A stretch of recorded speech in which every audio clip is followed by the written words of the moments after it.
In digital Marathi, जनतेच्या हक्काचं व्यासपीठ। अंबरनाथ शहरातील कांसई गावाच्या परिसरात रेल्वे फाटकजवळ उड्डाणपूल उभारण्याचे काम सुरू आहे।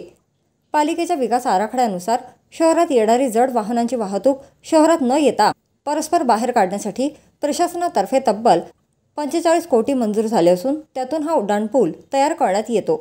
मात्र या उड्डाणपुलाला स्थानिक रहिवाशांनी विरोध केलाय। स्थानिकांच्या विरोधानंतर पालिका प्रशासनाने रेल्वे प्रशासनासोबत बैठक घेऊन हा उड्डाणपूल स्मशानभूमी मार्गे वळवण्याचा प्रयत्न केलाय।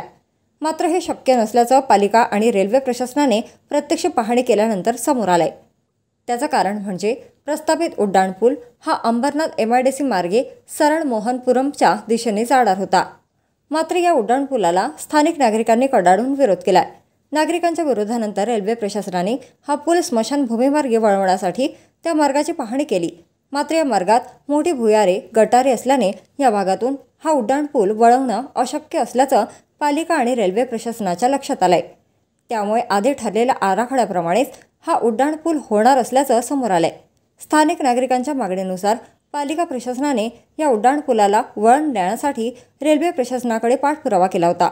मात्र आता हा पूल वळवणे शक्य नसल्याचे स्पष्ट झाले असले तरीही स्थानिक रहिवासी अजूनही आपल्या मागणीवर ठाम आहेत। खरं म्हणजे MP गेटला जो ब्रिज होतोय तो स्थानिक नागरिकांसाठीच होतोय, कारण बऱ्याच वेळेला रेल्वे क्रॉसिंग करताना पादचाऱ्यांचे ॲक्सिडेंट होत आहेत।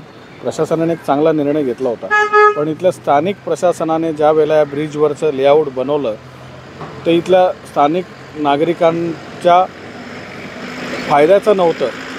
तर प्रशासनाने त्यांच्या टेबलवर बसून ते लेआउट बनवलं होतं। खरं म्हणजे MP गेटमधून सरळ कांसई गावाकडे न जाता जागेवर लेफ्ट टर्न मारून तो स्टेशनकडे जाणारा ब्रिज बनवायला पाहिजे होता, कारण पुढे गाव आहे, शाळा आहे, लोकांची रहदारी आहे। या ब्रिजवरनं अवजड वाहनं येतील, पुढे भविष्यात गावात ॲक्सिडेंट अपघात होण्याचे चान्सेस आहेत। तर प्रशासनाने तो विचार करून MP गेटवरनं लेफ्ट साईडला स्टेशनकडे जाणारा असा ब्रिज बनवायला पाहिजे होता।